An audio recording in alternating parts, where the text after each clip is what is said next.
Please, kindly subscribe to this channel. If you enjoy stories like this, I create many videos with the same spirit. Thank you so much. Have you ever asked yourself, am I really living or just existing?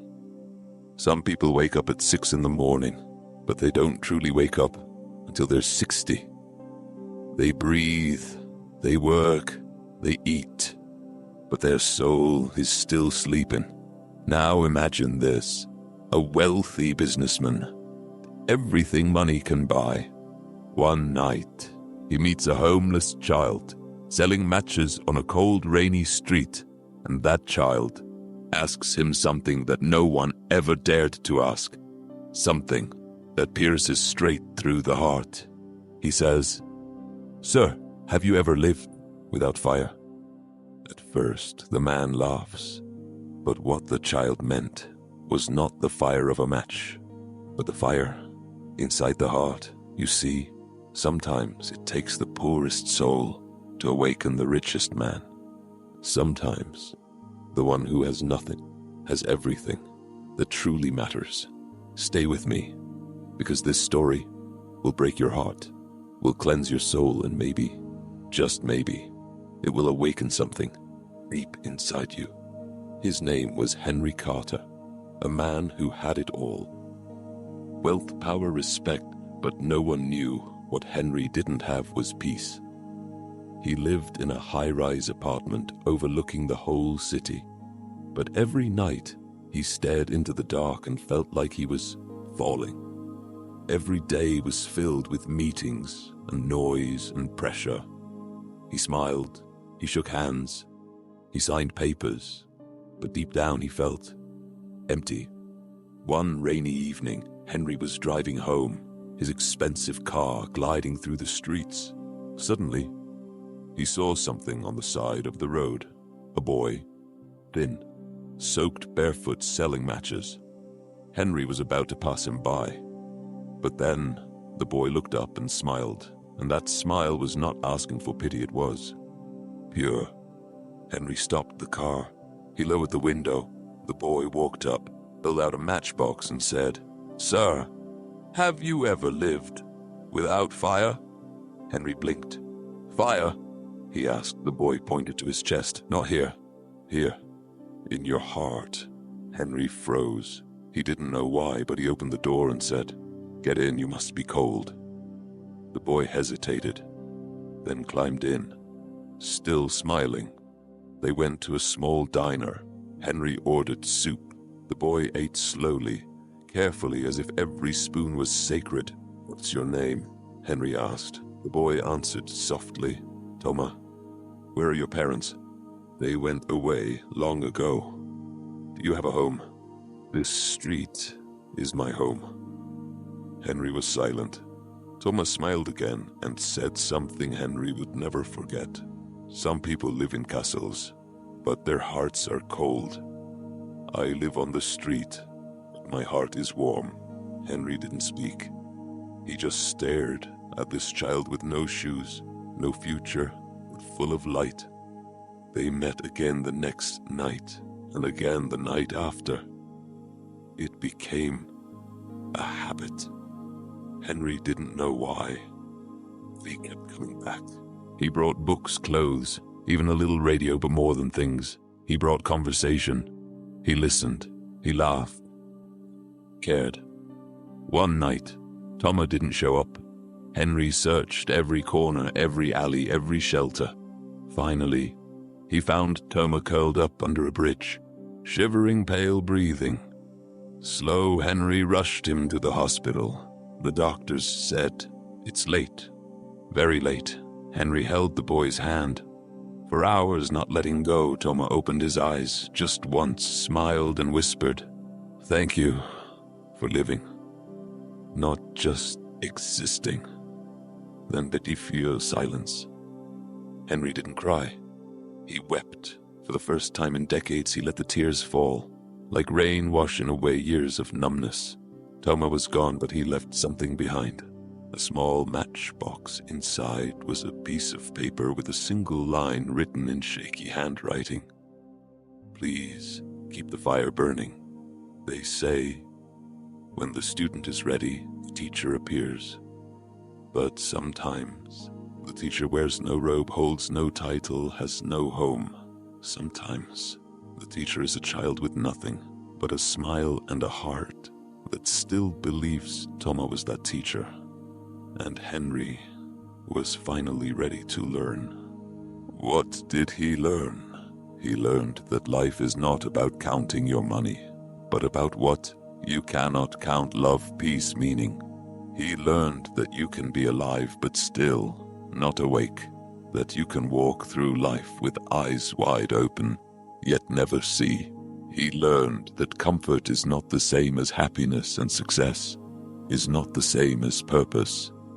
Henry had spent 50 years building an empire, and one dying child taught him what truly matters. In just 1 week, the Buddha once said, "Better than 100 years lived in ignorance is one day lived with awareness." Henry, he had lived long, but he had never really lived deep. It wasn't the suits or the speeches or the deals that made life meaningful. It was the presence, the connection, the raw human truth. When Toma held Henry's hand, he didn't see a CEO.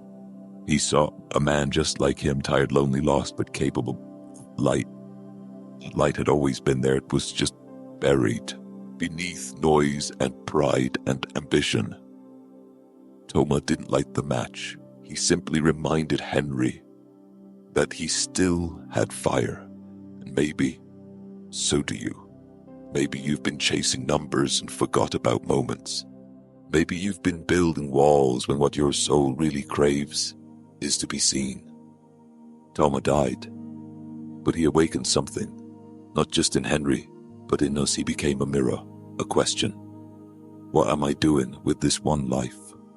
So now I ask you, are you truly living, or just surviving?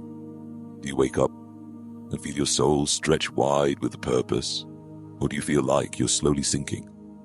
One task, one meeting, 1 year at a time. Do you remember the last time your heart burned, not with stress, but with passion?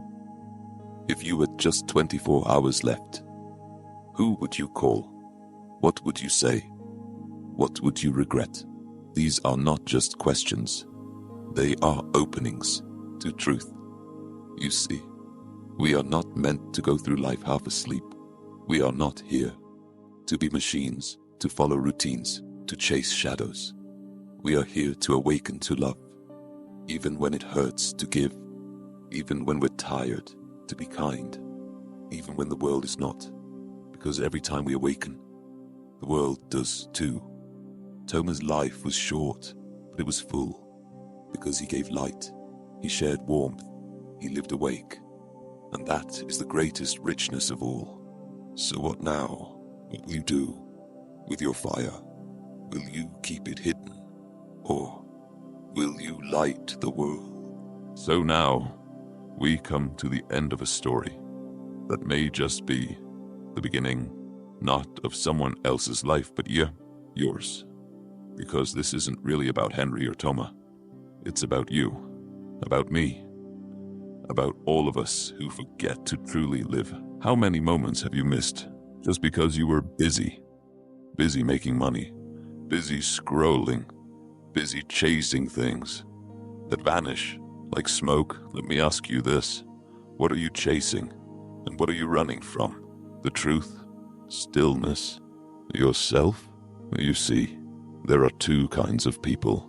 Those who exist and those who awaken. The ones who exist, repeat, react, run from one day into the next until it all feels the same. But the awakened, they pause, they listen, they feel, they love deeper, speak softer, walk slower, and smile more, because they know life is not measured in years, but in awareness, in kindness, in meaning, in presence. So I ask you, which one are you? Now I want to invite you to reflect, to share. Comment below. Tell me honestly, have you ever felt like Henry, living, but not truly alive? Have you ever met someone like Toma? A soul who reminded you what matters? And most importantly, have you awakened? If yes, how, when? And if not, when will you? Don't be afraid. Speak from the heart, because your words might just awaken someone else who's still asleep right now. And if you feel this story touched something inside you, share it. Send it to someone you love, someone who's tired, someone who might be forgetting their own light. And if you haven't yet, please subscribe, because I create stories like this for those who seek more than just noise, who seek peace, who seek purpose. And if you truly want to honor Toma, then do what he did, live with warmth. See the invisible help, even when it's inconvenient, be the match that lights another's soul, because this world is not dark. It's just full of people who've forgotten their fire. So let's remind them together.